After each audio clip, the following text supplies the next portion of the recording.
Bloomberg Audio Studios. Podcasts, radio, news. This is Bloomberg Businessweek with Massar and Tim Stenovec on Bloomberg Radio.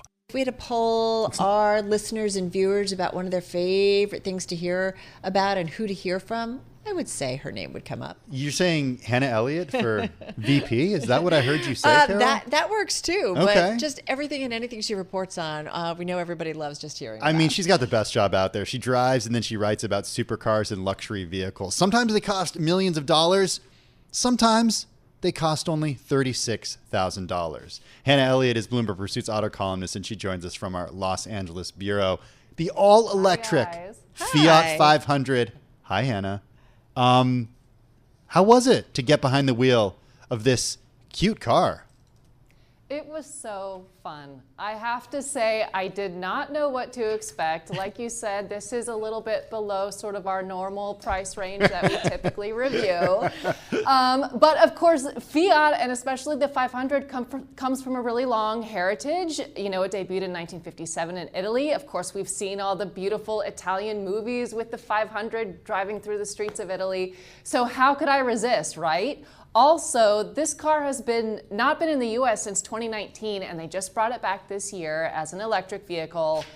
They're doing special drops, kind of like with shoes or with records. I drove the Inspired by Music version, which was the latest drop, and it was so fun, you guys. It was like everything you need and nothing you don't. And I think every electric vehicle should be one of these. But talk to us, you said it's kind of got everything that you need. Walk us through, because as I mentioned earlier, you mentioned, I mean, you drive all kinds of cars, all kinds of EVs, many that cost a lot more money and have a lot of bells and whistles, but why did you like it so much?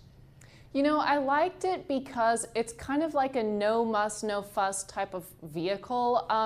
It has a range of about 149 miles. That's kind of half where a lot of other EVs are, but you start to realize you don't really necessarily need that many miles if you're just popping out to the store to get coffee or just for your daily commute. So I really liked how easy it was, and like you said, Tim, how quickly it recharges. I actually did find that it recharges extremely fast, and also it's just zippy. Now on paper, the 500e, it says it gets to 60 in about a little over 8 seconds, which is not very much, but it feels really fast when you're darting in and out of traffic. And you know, this car is half the length of a lot of other cars, including some of my longer ones that I own.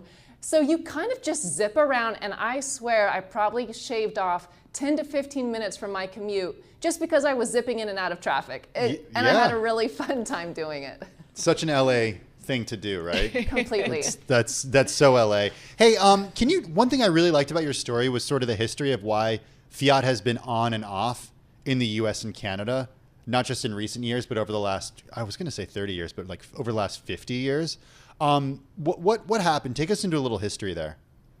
Well, it's a really good question. You know, these were started to be made in earnest in the 60s, and they were just really focused on economy, you know, very fuel efficient and kind of bare bones. And they started to get a reputation for not being very well made. I mean, these were sort of economy cars, which were great for doing economy type things. But by the time that the 70s and 80s came around and America was building these huge metal, very cool cars, think like Lincoln and, you know, big Fords and big Chevys, Camaros, this Fiat, it just seemed like, why would you want to drive something that has hardly any power and it was really small and diminutive? It just kind of fell out of fashion, to be honest. And so Fiat has tried bringing it back in, you might remember, in 2012. You might remember the Fiat Abarth versions, which was another attempt to get Americans excited about it again. The Abarth was like this very sporty manual version that actually is doing pretty well in the secondary market right now.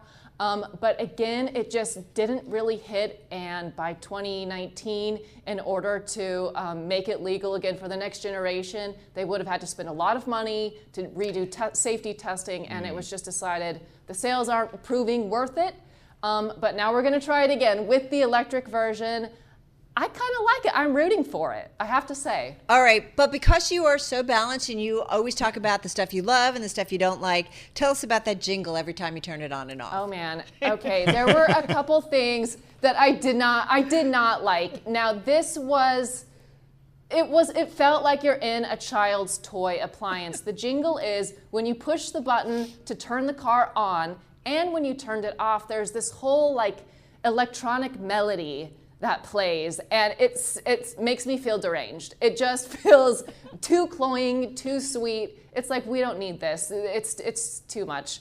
Another little gripe I had was the single cup holder is kind of out of sight, out of mind in the cabin of the car, so that wasn't great. And I did end up getting towed in the car through a course of multiple events that involved a broken electric charger and then a parking lot that apparently was private. And the car was towed when I went to go charge it. But I have to say, I did get the car back $466 later, and it was fully charged. So, easy come, easy go. I got it back, no harm. $466 in cash. Cash. Okay. It might have been a bit of a shakedown, let's be honest. Yeah, okay. I hope, we'll talk to Chris Rouser a little later in the week and hope that gets approved on the old expense report, please. okay? I appreciate it. Yeah. I don't know how we go from this to a story on Lamborghini. Italian company. Another Italian company. Yeah, This there is we why go. we love you. Loved. All right, tell us about this story. So Lamborghini has just released their first half earnings for the year, and it's really interesting. They have done well. They are reporting sales up for more than 14% and record profits of over 430 million euros for the first half of the year. And it's just interesting because a lot of other automakers have reported really disappointing earnings, and they're walking back projections for the year, and Lamborghini is really bucking the trend. And it looks like a big reason for this is Lamborghini has committed to live in the hybrid world for the time being, where other automakers have really devoted a lot of money and other resources into developing EVs.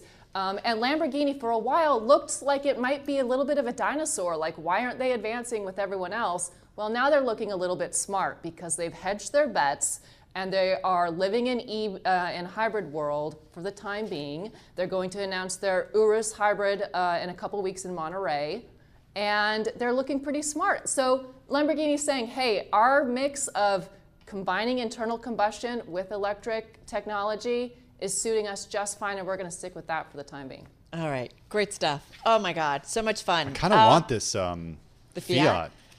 Do you know how easy, Hannah, it would be to park this in Brooklyn? Unbelievably easy. It's a joy, and I've already received so many emails of people saying they really love it, they want one. I did get one email from a guy who drives a 911 who said, "You've got to be joking. How can you be a 911?" So I read every email. Love that you do. Hey, listen, thank you so much, as always. Hannah Elliott, she's auto columnist here at Bloomberg Pursuits. Check her out on X at Hannah Elliott. Also check her out on Instagram. Bloomberg, She posts on her Bloomberg.com. Instagram is great.